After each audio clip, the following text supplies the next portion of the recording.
నవలని సినిమాగా తీయటానికి ఒప్పుకొని సినిమా షూట్ స్టార్ట్ అయ్యాక ఎప్పుడైనా సార్ దీన్ని ఇలా మారుస్తాను సార్ కథని డైలాగులు ఇవి కదా ఎవరు చేశారని కదా, అలా చేస్తే ఒప్పుకుంటారా? అలా చేసిన సందర్భాలు ఏమైనా ఉన్నాయి? అసలు నేను ఎలా చేసినా ఒప్పుకుంటాను, నా డబ్బులు నాకు వచ్చేస్తే.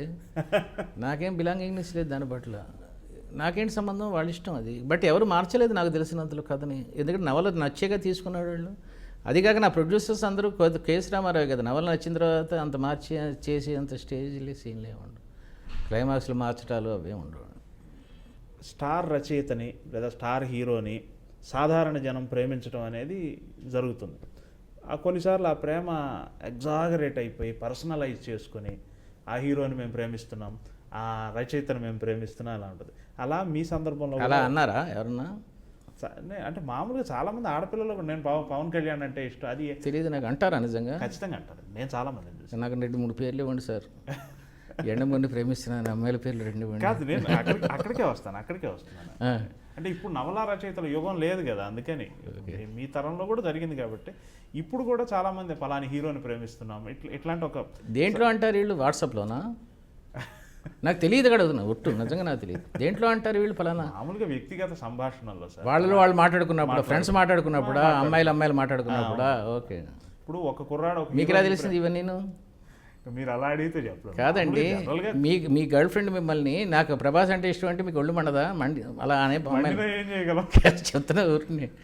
అంటే ఎలా తెలుస్తున్నాయి ఇట్లాంటివన్నీ? సాధారణంగా నేను అనుకున్న అమ్మాయిలు ఎవరు చెప్పరేమో బయటికి పలానా, అదే సార్ ఇప్పుడు చెప్పేస్తున్నారా? నేను అసలు చాలా ఎలూఫ్గా ఉంటానండి, మీకు ఆ విషయం కూడా తెలియదేమో. నాకు 10 సంవత్సరాల క్రితం కొన్న కారు 25,000 కిలోమీటర్లు మాత్రమే తిరిగింది. I never go out, I never mingle with people. మీరు ఎక్కడైనా ఏదైనా సినిమా ఫంక్షన్లో కానీ, ఏదైనా రెస్టారెంట్లో కానీ, బార్లో కానీ, గోల్కొండలో కానీ ఎక్కడైనా చూసారా నన్ను? ఎక్కడ ఉండదు, చూడలేదు. I always stay in my house. మిమ్మల్ని తరచూ చూసేది ఎక్కడంటే యూట్యూబ్లో, అది పర్సనల్ ఈ వ్యక్తిగత ఇంపాక్ట్. వెళ్ళినప్పుడు కెమెరా పెడతారు అంతే. దీనికి మాత్రమే చూశాను, ఎక్కడ చూడలేదు. కనబండి అసలు ఎక్కడ ఏ ఫంక్షన్ అక్కడ. నేను ఈ ప్రశ్న అడుగుతాను. 1982లో ఒక అమ్మాయి మిమ్మల్ని బాగా ప్రేమించి చచ్చిపోయింది. అవును, చనిపోయింది. ఆ ఇష్యూ మీకు చెప్పి కావాలా మళ్ళీ? అది మీకు ఏమన్నా టీపీ రేటింగ్స్ పెరుగుతాయంటే చేద్దాం, తప్పకుండా మాట్లాడదాం. దీనివల్ల రేటింగ్ పెరుగుతాయంటే తప్పకుండా I am the first person to sacrifice that.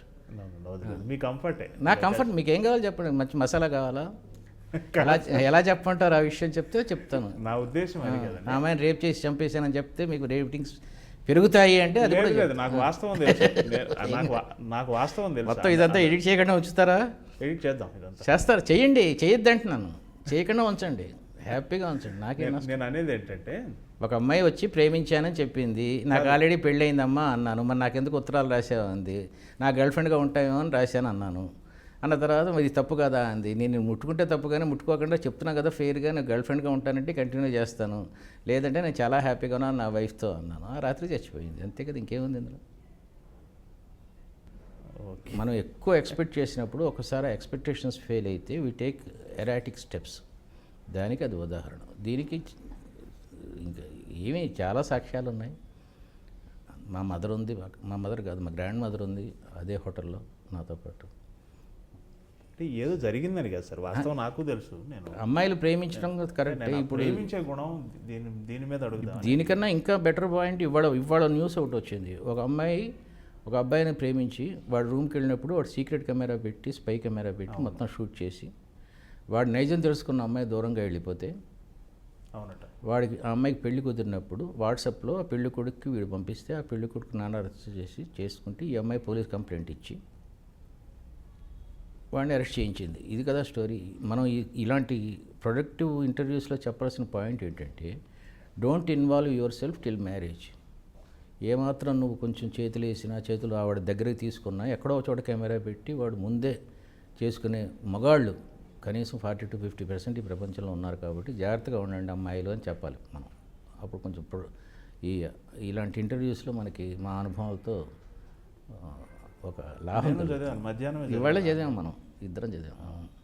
ఈ వ్యక్తిత్వ వికాసానికి దీనికి కారణం ఐడెంటిటీ క్రైసిస్ అండి. ఇంట్లో అమ్మ నాన్నలు సరిగ్గా చూడరు అమ్మాయిల్ని. ఏమాత్రం ఆటో డ్రైవర్ బాగా మాట్లాడినా కూడా అదే లవ్ అనుకుంటారు.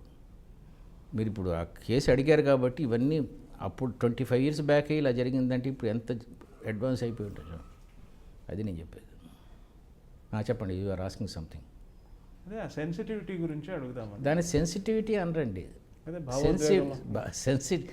సెన్సిటివ్ అంటారు చాలామంది. సెన్సిటివ్ అంటారు అమ్మాయిలు, నాకు నవ్వొస్తుంది. సెన్సిటివ్ అంటే అది కాదు. సెన్సిటివ్ అంటే ఒక ఎలక్ట్రిక్ వైర్ మీద పక్షి చచ్చిపోతే ఏడవడం, ఒక చెట్టు కొట్టేస్తుంటే ఎలక్ట్రిసిటీ ఏడవడం, ఒక బెచ్చగత్త చలికి వణుకుతుంటే దాన్ని సెన్సిటివ్నెస్ అంటారు. ఇది సెంటిమెంటలిజం. సెంటిమెంటలిజం అంటే అరగంట ఫోన్ ఆలస్యం అయితే ఏడవడం బాయ్ ఫ్రెండ్ నుంచి. అపరిపక్వ. నేను చాలా సెన్సిటివ్, నాకు ఫ్రెండ్ ఫోన్ చేయకపోతే ఏడ్ చేస్తానండి. ఆ సెన్సిటివ్నెస్ కాదు, స్టూపిడ్ సెంటిమెంటలిజం. అది ఐడెంటిటీ క్రైసిస్. సెన్సిటివ్నెస్ ఎప్పుడూ చాలా మంచిదండి. భావకత్వం, భావోద్వేగాలు, రొమాంటిసిజం, ఇవన్నీ చాలా మంచివి. సెన్సిటివ్గా ఉండాలి. చీమకు అపకారం జరిగినా ఏడుస్తాను. అది నాకు లాభం లేని విషయాల్లో నేను బాధపడటం సెన్సిటివ్నెస్. ఒక అన్యాయం జరిగినప్పుడు